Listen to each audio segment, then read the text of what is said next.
교과서에 충실한 교과 토의, 여디디아의 교충 교토 시간입니다. 여러분 안녕하십니까? 오늘은 제4기 2과 놀라운 은혜라는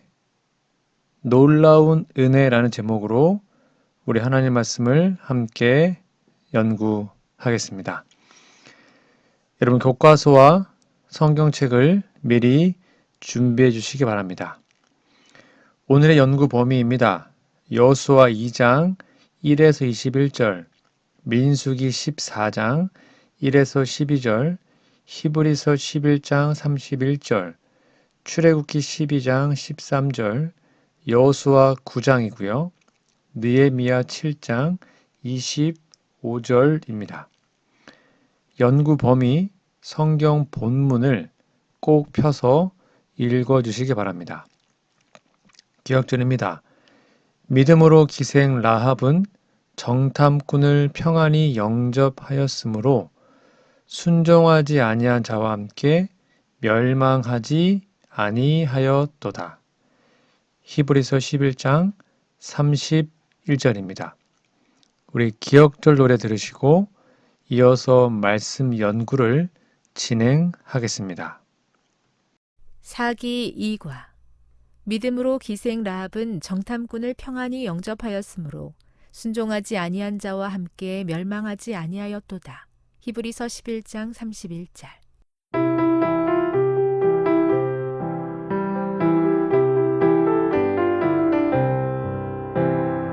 믿음으로 기생 라합은 정탐꾼을 평안히 영접하였으므로 순종하지 아니한 자와 함께 멸망하지 아니하였도다.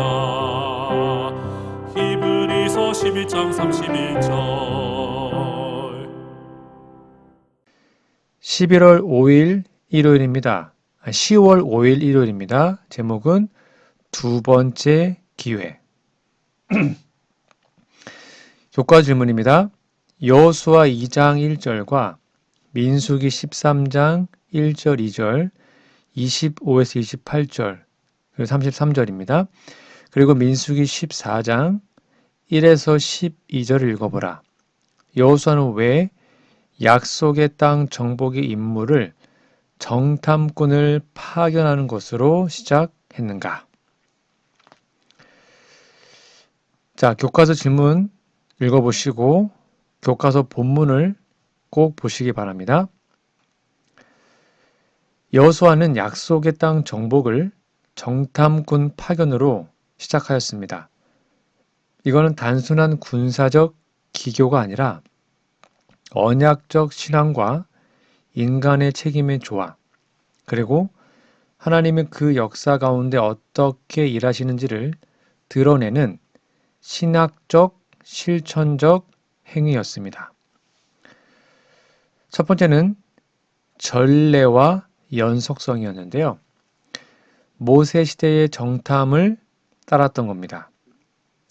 민수기 13장에도 보면 모세 시대에도 이미 정탐꾼을 보냈던 일이 있었죠. 여호수아가 곧바로 동일한 수단을 사용한 것은 역사적, 행정적 연속성을 보여줍니다. 즉 지도자가 바뀌었지만 임무, 땅에 들어가는 일은 계속되며 실무적 준비와 정보 수집은 합리적이고 책임 있는 통치의 일부였기 때문이죠. 두 번째는 전략적, 실무적 이유인데요. 정보를 얻고 계획을 세우기 위함이었습니다. 정탐은 그 성의 지형, 병력, 식량, 민심 같은 실질적 정보를 제공했습니다. 군사작전은 무작정 돌진하는 것이 아니라 상황을 알고 하나님 주신 명령을 현실에 적용하는 과정이 필요하죠. 여호수아는 신앙만을 의지해 무모하게 행동한 것이 아니라 현실을 파악하여 순종의 방식을 준비했던 겁니다. 세 번째는 신앙의 시험과 민심의 노출 차원입니다. 사람들의 심령을 드러냈다는 건데요. 민수기의 정탐 사건은 정탐 자체가 잘못이 아니라 그 정탐 보고에 대한 반응, 즉 믿음과 두려움이 문제였음을 보여주죠. 정탐은 사람들의 진짜 마음, 하나님을 신뢰하는지 약속을 붙들 수 있는지를 드러내는 도구가 됩니다. 모세 때는 실패했었죠. 12 정탐꾼 중에 10명이 부정적 보고를 했고 반역했잖아요. 그래서 이스라엘이 보이는 현실에 무릎을 꿇었음을 나타냈고요. 그 교훈은 여호수아 시대에도 그대로 영향을 미쳤습니다. 여호수아는 정탐을 통해 공동체의 불안, 믿음의 상태를 파악해야 할 필요가 있었던 겁니다. 네 번째는 섭리의 통로입니다. 하나님은 사람의 수단을 사용하시죠. 하나님은 전능하신 분이시지만 그분은 종종 인간의 수단, 사람, 전략, 정보를 통해 섭리를 이루십니다.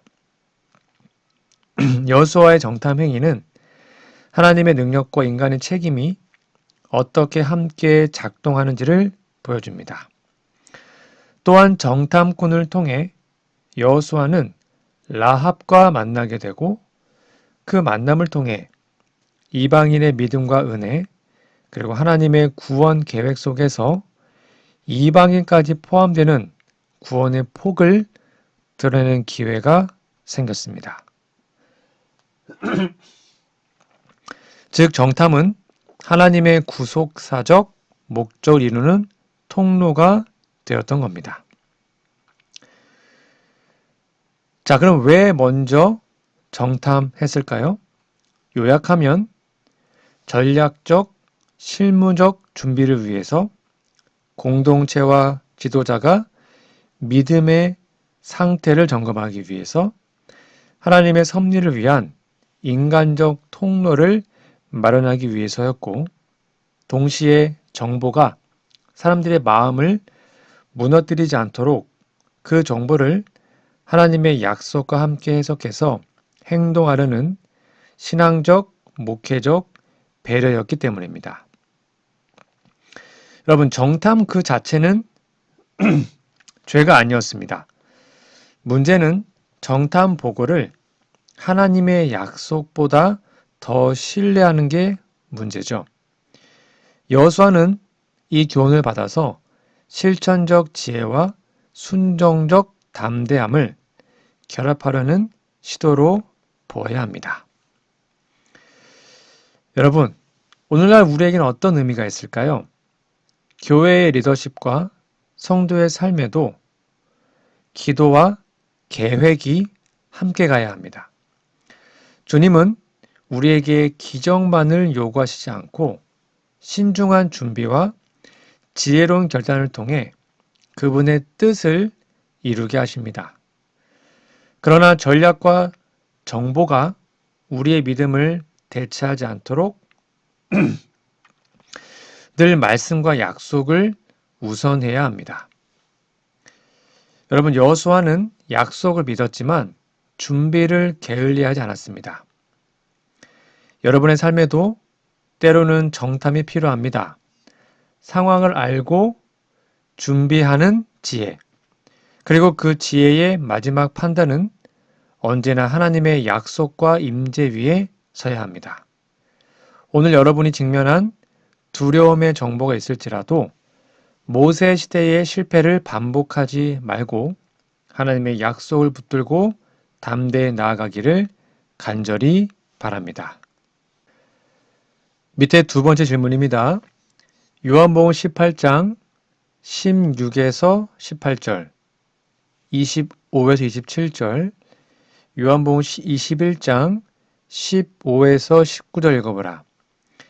이스라엘 민족에게 주어진 두 번째 기회와 베드로 개인에게 주어진 두 번째 기회 사이에 어떤 유사점을 발견할 수 있는가?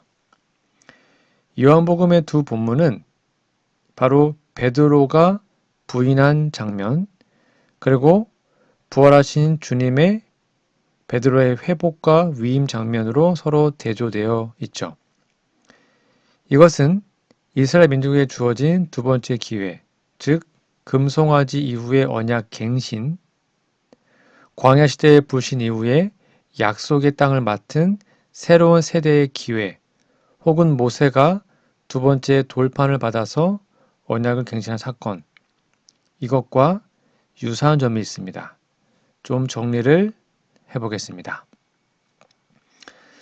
첫 번째 공통된 배경은 뭐냐면 둘 다 중대한 실패, 배반을 했고 이후에 회복의 장면이 포함됐다는 겁니다. 이스라엘은 역사 속에서 여러 차례 하나님의 은혜를 배신했죠. 금송아지 숭배 사건, 민수기 정탐 사건과 그리고 광야에서 고라의 반역 등등. 그럼에도 하나님은 심판과 긍휼을 함께 작동시켰고 회복과 새 출발의 길을 열어 주셨습니다. 베드로도 동일합니다. 그가 주님을 3번 부인한 것은 개인적 실패의 절정이었으나 부활하신 주님은 동일한 사람을 찾아 회복시키고 사도로 세우신 겁니다. 어떤 공통점이 있어요? 둘 다 중대한 배반을 했고 실패 뒤에 회복의 기회가 주어진 겁니다. 자, 두 번째는 회복은 단순한 면제가 아니라는 겁니다. 사명 회복으로 이어졌다는 거죠. 이스라엘에게 주어진 두 번째 기회는 단지 과거를 잊어주는 것이 아니었습니다. 언약이 새로워졌을 때 하나님 백성에게 언약적 사명을 계속 요구하셨고 새로운 세대는 전투와 순종의 길을 감당해야 했습니다. 베드로에게도 주어진 회목은 사명의 복권이었죠. 예수께서 3번 물으신 후에 내 어린 양을 먹이라 라고 명하신 것은 베드로가 다시 교회의 목회자 그리고 사도로서의 증인으로 위임된 걸 말하는 겁니다. 자, 어떠한 공통점이 있어요? 용서, 곧 사명의 회복으로 이어졌다는 겁니다. 세 번째는 반복과 대응의 상징 구조입니다. 부인과 3번의 긍정이었는데요. 자, 구약의 언약은 예표 체계에서는 반복이 회복을 확인하는 장치로 자주 등장합니다. 십계명 돌판도 다시 만들어서 주셨고요. 제사의식도 다시 알려주셨죠. 베드로의 경우 고백과 부인의 3회의 반복이 있었고 부활 후 예수님은 3번을 물으셨죠. 네가 나를 사랑하느냐. 그 상처를 정식으로 치유하고 회복시키십니다. 이 3번의 회복은 실수의 반복을 치유하는 하나님의 모습을 보여줍니다. 어떠한 공통점이 있다고요?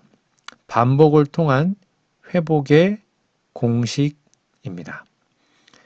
네 번째는 중보와 대속의 배경인데요. 구속사적 틀 안에서의 회복을 살펴봐야 되는데 이스라엘의 두 번째 기회는 종종 모세의 중보 기도와 하나님의 자비로운 선택에 의해서 이루어졌습니다. 중보 하나님의 긍휼이 역사적 회복의 통로가 되었던 겁니다. 베드로의 회복은 예수님의 십자가와 부활이라는 대속적 행위의 배후에서 이해되어야 합니다. 예수께서 베드로를 직접 찾아주시고 자신의 생명으로 교회를 구원하셨으며 그 사랑 안에서 베드로는 회복됩니다. 즉 공통점은 중보, 대속이 없이는 회복이 완성되지 않는다는 것입니다. 여러분, 이스라엘에게 주어진 두 번째 기회와 베드로에게 주어진 두 번째 기회는 모두 인간의 실패 앞에서도 하나님의 긍휼이 먼저 다가오고 그 긍휼은 단순한 면죄가 아니라 사명으로서의 재소환, 위임과 하나님의 동행, 보증을 통해서 실현되고 회복은 책임과 때로는 고난을 동반하는 구속사적 과정이라는 동일한 패턴을 보여줍니다. 오늘날 우리에게는 어떤 의미가 있을까요? 여러분, 실수와 실패로 절망하지 마십시오. 하나님의 긍휼은 언제나 회복의 문을 열어주십니다. 그러나 그 회복은 다시 편안해짐이 아니라 다시 부르심입니다. 우리가 회복되었다면 이제 다시 섬기고 순종하는 자리로 나아가야 합니다. 베드로의 얼굴에 흘렀던 회원의 눈물이 예수님의 질문 앞에서 치유될 때 그는 새로운 사람으로 일어났습니다. 우리 민족과 우리 개인의 연약함도 마찬가지입니다. 하나님은 실패를 기록하는 분이 아니라 회복시켜 사명으로 새롭게 세우시는 분입니다. 지금 우리의 삶에 실패와 두려움이 있습니까? 그렇다면 그분 앞에 나아가셔서 부끄러움은 예수님의 사랑 앞에서 씻겨지고 죄의 굴레는 대속의 능력으로 끊어짐을 경험하시기 바랍니다. 용서받은 우리에게 맡겨진 사명을 기쁨으로 받아들이는 우리 모두가 되기를 간절히 바랍니다. 10월 6일 월요일입니다. 제목은 뜻밖의 장소에서 발견한 보석입니다. 자, 교과서 질문입니다. 여호수아 2장 2에서 11절, 히브리서 11장 31절, 야고보서 2장 25절 읽어보라. 이 구절은 라합에 대해 무엇을 말해주는가? 이 본문을 함께 읽으면 성경이 라합에 대해서 말하고자 하는 핵심이 나오는데요. 바로 믿음으로 드러난 행위, 그리고 행동으로 드러난 믿음, 그리고 돌이킴, 회심으로 인한 구원, 이방인도 언약의 은혜에 참여한다는 겁니다. 그럼 본문을 먼저 읽어보면 정탐꾼들이 예루살렘 입성 직전에 여리고에 들어갔을 때 라합은 그들을 숨겨주고 거짓 진술로 위기를 모면하게 했고요. 더 중요한 것은 그녀가 하나님에 대한 분명한 신앙 고백했다는 겁니다. 그녀는 너희가 우리 하나님 여호와께서 이 땅을 너희에게 주셨음을 소문을 들었다라고 고백합니다. 이 행동과 고백이 바로 믿음의 실천, 믿음의 행동으로 나타난 것입니다. 히브리서 11장 31절은 라합을 믿음의 한 영웅으로 직접 씁니다. 히브리서 저자는 라합이 믿음으로 정탐꾼들을 영접하여 평안한 마음으로 그들을 내어보냈다라고 평가합니다. 즉 라합의 구원은 그녀의 행동, 손으로 했던 호의와 그 행동의 뿌리에 있는 믿음을 통해서만 설명할 수 있죠. 반면에 야고보서 2장 25절은 더 직접적으로 라합이 그 정탐꾼들을 영접함으로 의롭다함 얻었다라고 말합니다. 야고보서는 여기에서 믿음과 행함의 결합을 논증하는데 라합은 믿음으로 구원에 참여했고 그 믿음은 실질적인 행위로 입증되었다고 보는 겁니다. 이 세 본문을 하나로 묶으면 다음과 같은 신학적, 목회적 결론을 얻습니다. 즉 믿음이 실제 행동으로 드러날 때 그 믿음은 참된 것이 되는 겁니다. 히브리서가 라합을 믿음으로 칭찬하고 야고보서가 행함으로 의롭다 말하는 것은 서로 모순되는 것이 아니라 같은 사건의 두 면이죠. 라합의 행위는 그녀가 참으로 하나님을 신뢰하고 자기 운명을 하나님께 맡겼다는 내부적 믿음의 외적 증거였던 겁니다. 돌이킴, 회개와 연합의 갈망이 구원의 문을 열었다는 사실을 기억해야 합니다. 라합은 가문과 도시의 이익을 버리고 정탐꾼을 숨김으로 일종의 결단, 돌이킴을 보여줬죠. 그녀는 과거의 삶에 매여 있지 않고 하나님의 백성과 그들의 하나님이 가진 권능을 인정하며 그분의 언약적 구원에 스스로 걸어 들어갔습니다. 이것이 곧 돌이킴, 회개의 신앙이죠. 또한 구원 역사는 국적과 혈통을 초월한다는 겁니다. 이방인에게도 구원의 문은 열려 있죠. 라합은 이방 여인이었으나 성경은 그녀를 믿음의 본보기로 세웁니다. 재림교회 주석들과 엘렌 화이트의 글에도 이 점을 강조하죠.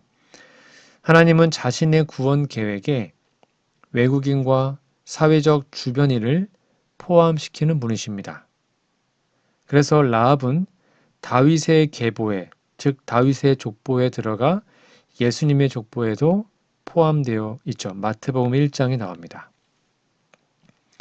또한 표징과 언약의 실천을 보여주었는데요. 라합의 붉은 줄, 여호수아 2장 18절이죠. 이것은 피의 상징을 말합니다. 라합이 정탐꾼들과 맺은 언약을 표시한 붉은 줄, 창문에 메어둔 줄은 보호와 구원의 표지였습니다. 성경은 여러 곳에서 피의 표징, 그것이 구원의 표징이 되었음을 보여줍니다. 라합의 줄은 약속을 신뢰하고 그것을 지키는 표시로 구속과 보호의 상징적 행동으로 이해할 수 있습니다. 그리고 믿음의 실천은 교회 공동체의 판단을 통해서 인정된다는 것이죠. 히브리서 저자는 라합을 모본으로 세웠고 야고보는 그녀를 예로 들어 논증합니다. 이는 공동체가 믿음의 역사를 기억하고 그 안에서 교훈을 뽑아 신앙 생활을 재구성한다는 뜻입니다.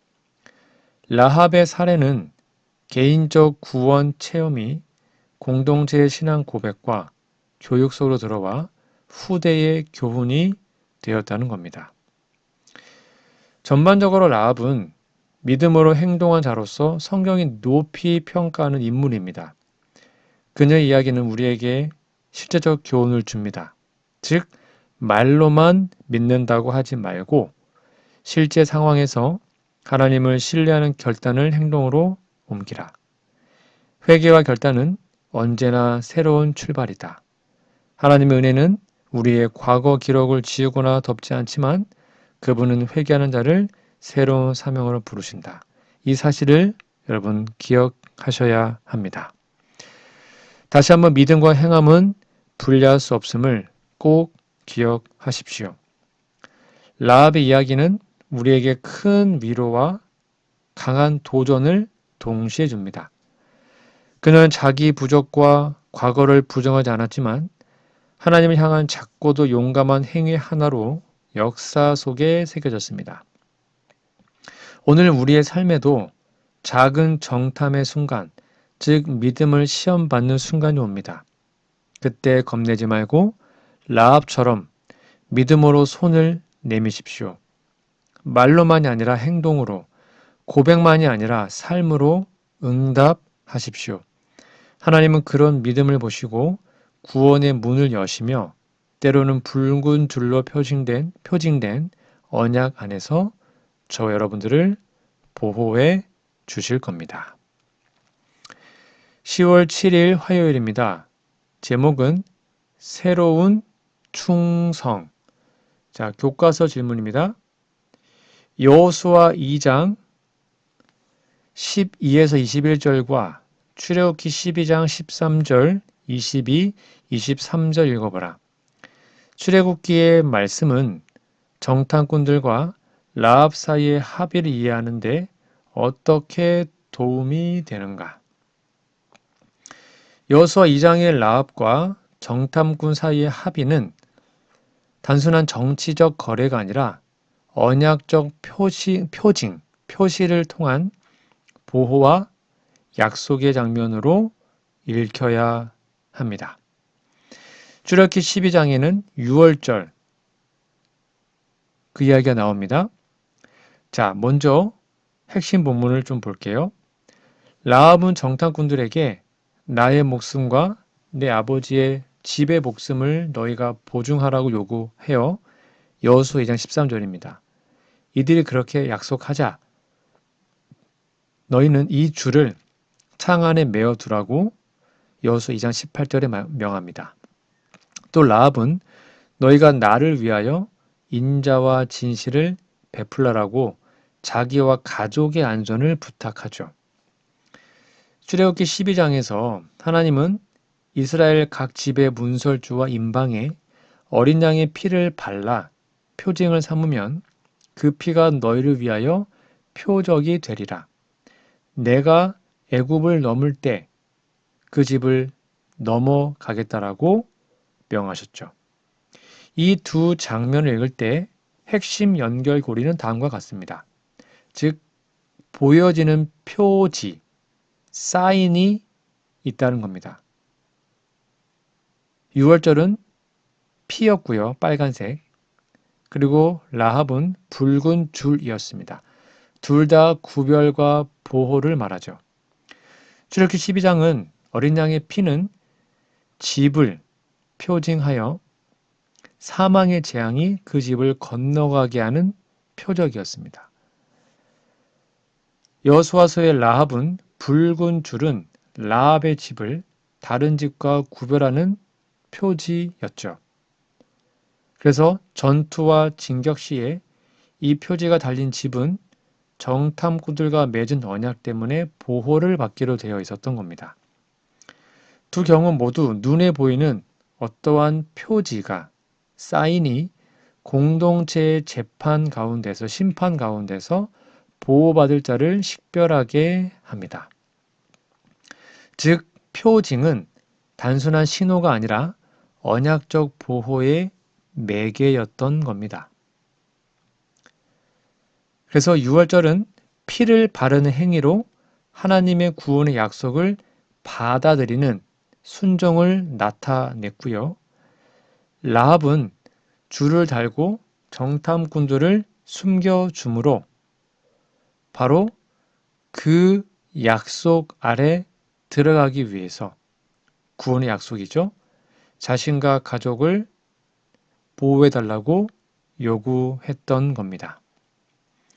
즉 출애굽의 지시가 피를 발라라 라는 행동이었던 것처럼 라합의 붉은 줄 매기도 믿음의 행위로서 언약적 보호를 현실화했던 겁니다. 그래서 피와 붉은색의 상징성이 있습니다. 구속, 구원과 연결되는 이미지죠. 출애굽기의 피는 곧 생명과 대속의 표징입니다. 라합의 붉은 줄은 바로 피의 색을 떠올리게 하고 6월절 피와 연결하여 해석할 수 있습니다.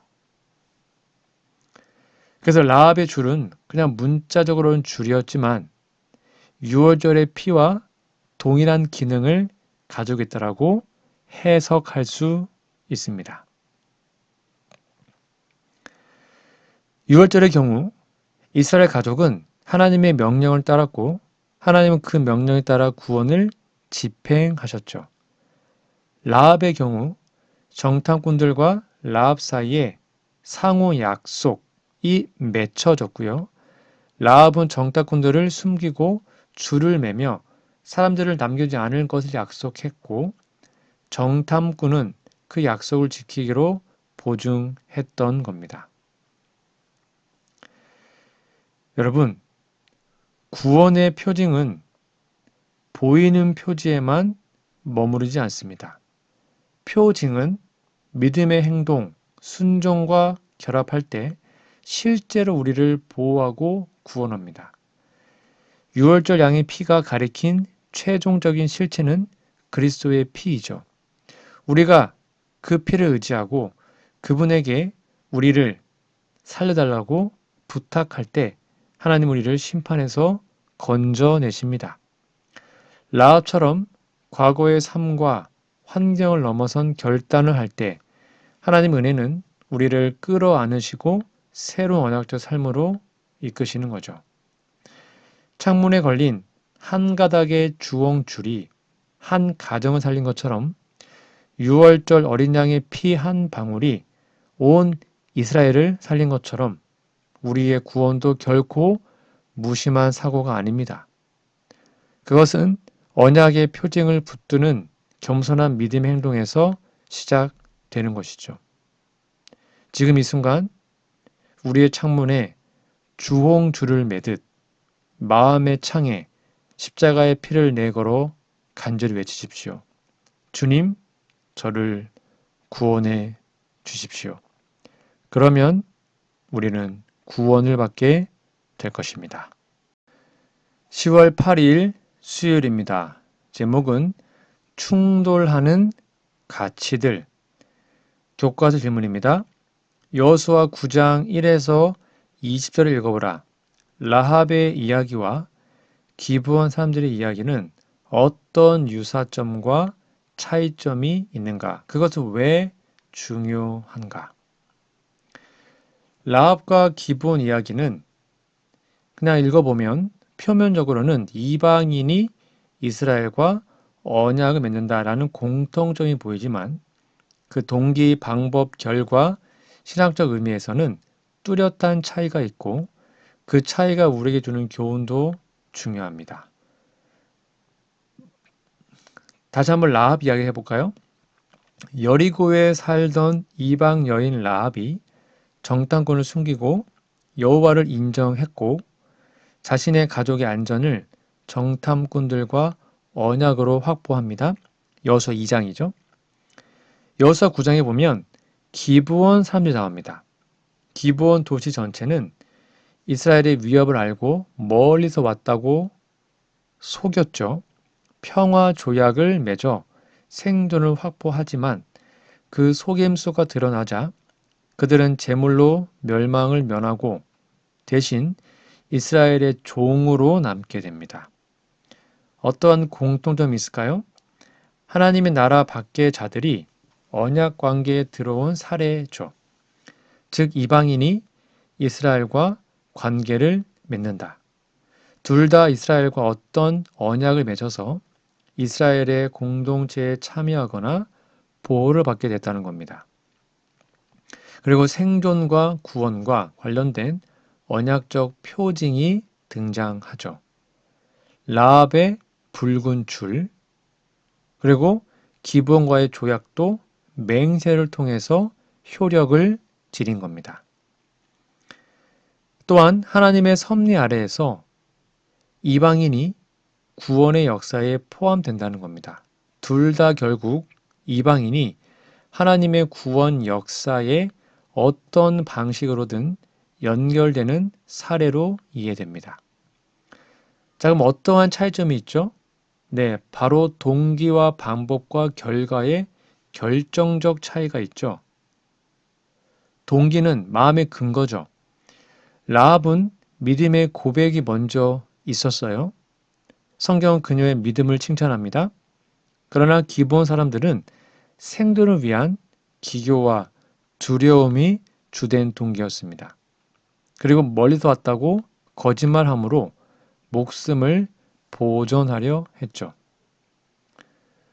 방법도 달랐습니다. 수단의 윤리성인데요. 라합은 정탐꾼을 숨기기 위해서 거짓말을 하긴 했지만 이 행위는 하나님을 인정하는 믿음에 나온 것을 해석할 수 있습니다.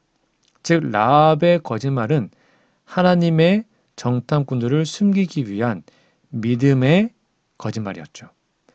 그러나 기브온은 조직적으로 집단적으로 사기를 친 겁니다.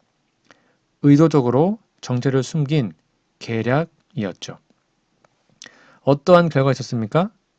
라합은 개인, 가정이 다 구원을 받았고 완전한 공동체의 일원으로 포함되었고 결국 예수님의 조상에까지 들어갈 수 있었습니다. 기브온은요, 도시 전체는 멸망당하지 않았습니다. 그러나 그의 대가는 나무하는 자, 물 길어오는 자, 종의 신분으로 추락합니다. 즉 생존은 보장되었지만 평등한 통합은 아니었던 겁니다. 자, 그러면 이것은 바로 지도자와 공동체의 태도와 책임을 통해서 우리는 이런 일들을 살펴볼 수 있습니다. 즉 라합은 정탐꾼과 라합 사이의 언약은 이스라엘이 약속을 지켜 라합을 보호했다는 것이고요. 기브온은 이스라엘 지도자들이 주님께 묻지 않고 언약을 체결했고, 그다음에 그 언약이 속임수로 얻어진 것을 알고 난 뒤에도 이것을 끊어내지 못하고 결국 이어가게 됩니다. 자, 여러분, 그러면 이것이 어떠한 의미가 있을까요? 하나님의 자비는 외적 조건을 넘어서 역사한다는 겁니다. 하나님은 믿음에도 심지어 인간의 꾀를 통해서라도 자기의 뜻을 이루실 수 있습니다. 또한 이 언약의 엄숙성을 기억해야 합니다. 기브온 사건은 이스라엘이 맹세를 경시할 수 없음을 가리키죠. 즉 언약이 속임수로 얻어진 것이라 해도 그 언약은 반드시 지켜져야 합니다. 그리고 지도자의 분별과 하나님의 인도의 필요성이 중요함을 나타내고 있습니다. 즉 여호수아 장로들이 기브온과 언약 맺을 때 여호와께 묻지 아니했죠. 즉 인간적 판단과 전략을 늘 하나님께 묻고 인도해야 하는 겁니다. 여러분, 라합과 기브온 사람들의 이야기는 하나님께서 이방인에게도 은혜를 베푸시되 은혜가 참된 회심으로 이어질 때 온전한 통합과 영광으로 흘러가며 인간의 꾀로 얻은 형식적 안전은 약속의 무게 아래 다른 결말을 낳을 수 있음을 말해주고 있습니다. 라합의 한 사람의 결단이 구원의 문을 열었고 기브온의 술책은 결국 무거운 약속으로 돌아왔습니다. 오늘 우리에게도 선택의 순간이 옵니다. 사람을 도울 것인가? 편법으로 살아남을 것인가? 주님 앞에서 정직과 겸손으로 기도하십시오. 사람을 환대하되 진리를 전하며 복음의 목적을 위해 결코 수단의 정당화를 선택하지 마십시오. 그럼 무엇보다 중요한 것은 결단의 자리에서 먼저 하나님께 묻고 하나님의 뜻대로 행하는 것입니다. 꼭 기억하시기 바랍니다. 10월 9일 목요일입니다. 제목은 놀라운 은혜. 교과서 질문입니다. 여호수아 9장 21에서 27절 읽어보라. 여호수아의 해결책은 어떻게 정의와 은혜를 함께 나타내는가? 자, 9장을 잘 읽어보시면 여호수아의 처리 방식은 단순한 현실 대응이 아니라 언약의 엄숙성과 불쌍히 여기는 자비, 은혜를 동시에 드러내는 지도자의 판결이었습니다. 자, 사건의 핵심을 잘 보시면 기브온 사람들이 이스라엘 속여서 조약을 맺었죠. 언약을 맺었어요. 속임수가 드러났을 때 여호수아와 장로들은 하나님의 이름 앞에서 맹세한 그 언약을 인정합니다. 그래서 질서와 공동체의 보호와 책임을 부과하죠. 왜요? 언약의 무게는 존중되어야 합니다. 이스라엘 사람들이 이미 맹세하여 언약한 사실을 여호수아는 결코 뒤집지 않았습니다. 하나님의 이름 앞에서 맹세했기 때문입니다. 그러나 속임수에 대한 책임은 물었죠. 언약이 속임수로 얻어졌다는 사실은 단순히 생존 전략으로 보아 넘길 수 없는 윤리적 문제였고 결국 그 속임수에 대한 제재로 나무를 깃는 나무를 패는 자가 되었던 겁니다. 또한 은혜의 구현이었는데요. 살해나 멸족이 아닌 생명 보장을 선택했습니다. 무슨 말이에요? 속임수로 얻어진 언약이었지만 여호수아는 기본 사람들을 죽여 멸하지 않았고 목숨을 보존해 주었습니다. 기본 사람들은 하나님의 제단과 회중을 위해서 나무하며 물을 깃는 직무에 배치되었죠.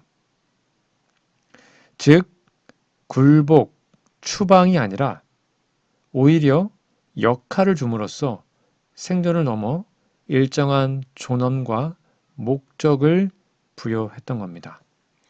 왜 이것이 중요하며 이건 무엇을 가르치고 있습니까? 이 결정은 아주 중요한 원리가 있습니다. 첫 번째 뭐라고 했어요? 언약은 신성합니다. 지도자는 하나님의 이름과 공동체 앞에서 맹세를 가볍게 여기면 안 됩니다.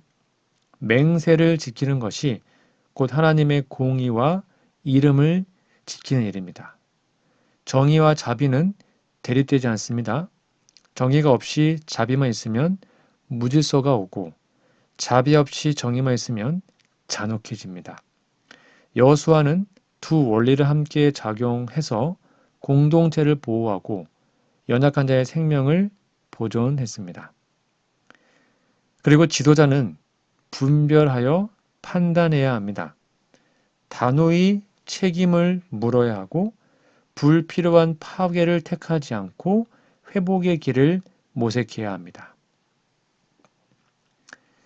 여러분, 오늘날 교회와 사회에서 우리는 정의를 요구하면서도 자비를 베풀지 않은 지도력을 필요로 합니다.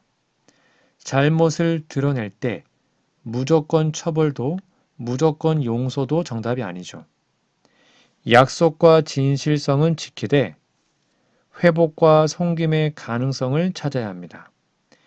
개인적으로도 누군가를 다룰 때 그 사람의 행동에는 책임을 묻되 그 사람의 생명과 회복을 향한 길을 열어 두시기 바랍니다. 여러분, 여호수아의 판결은 우리에게 냉혹한 법정의 결의만을 보여주지 않습니다. 그는 하나님의 이름 앞에서 약속을 존중했고 동시에 사람의 목숨을 굳건히 지켰습니다. 오늘 우리도 이러한 본을 따라 약속의 엄중함을 가벼이 여기지 않되 실수한 사람에게도 다시 일어나 섬기게 할 수 있는 그 자리를 마련합시다. 하나님은 공의로우시고 자비로우십니다. 우리가 그분을 닮아 공의와 긍휼을 함께 실천할 때 교회는 진리 안에서 치유되고 강건해질 겁니다. 놀라운 은혜를 날마다 경험하기를 간절히 바랍니다. 오늘은 제2과 놀라운 은혜라는 제목으로 우리 하나님의 말씀을 함께 나누었습니다. 여러분, 성경 연구 범위, 본문을 꼭 펴서 읽어주시고 기억절도 외워주시면 감사하겠습니다. 다음 주에는요, 제3과 은혜의 기념비라는 제목으로 우리 교과토회를 진행하겠습니다. 다음 주까지 건강하시고요. 우리 기도하고 오늘 모든 공부를 마치겠습니다. 하늘에 계신 아버지, 큰 실수에도 용서하시고 다시 기회 주시는 놀라운 은혜에 감사합니다. 저희도 여러모로 돌이킬 수 없는 잘못과 실수로 가득한 길을 걸을 때가 많습니다. 부끄러운 저희의 잘못을 용서해 주시고 하늘 가나안에 꼭 들어가게 이끌어 주옵소서. 불가능한 것 같은 상황에도 구원하시며 놀라운 믿음의 본보기로 이끄시는 하나님의 섭리에 감사합니다. 우리 눈을 열어 뜻밖의 장소에서도 하나님은 여전히 역사하고 계심을 보게 도와주시며 보석 같은 영혼들을 이끌 수 있게 도와주옵소서. 십자가에 설리신 보혈로 우리가 복음의 귀한 약속 가운데 거하게 하심을 감사합니다. 주님께 충성하기를 원하오니 죄에서 순종으로 돌이킬 수 있도록 도와주옵소서. 구원하시는 주님의 은혜 가운데 거하도록 우리의 발걸음을 지켜 주옵소서. 주께서 승리를 주시고 놀라운 일을 이루실 때 더욱 주님을 의지하기를 기도합니다. 모든 것이 주님께서 주신 것임을 기억하게 인도하셔서 자신의 판단과 분위기에 취해 실족하지 않으며 언제나 주님의 뜻을 따르는 삶 되도록 도와주옵소서. 주님께서 더 좋은 곳을 예비하셨음에도 그것을 받지 못하게 만드는 인간의 연약함과 잘못을 용서해 주옵소서. 부족한 종에게 믿음과 참된 소망을 더해 주셔서 주께서 예비하신 놀라운 은혜를 바라고 그것에 동참할 수 있도록 도와주옵소서. 예수님의 이름으로 기도합니다. 아멘.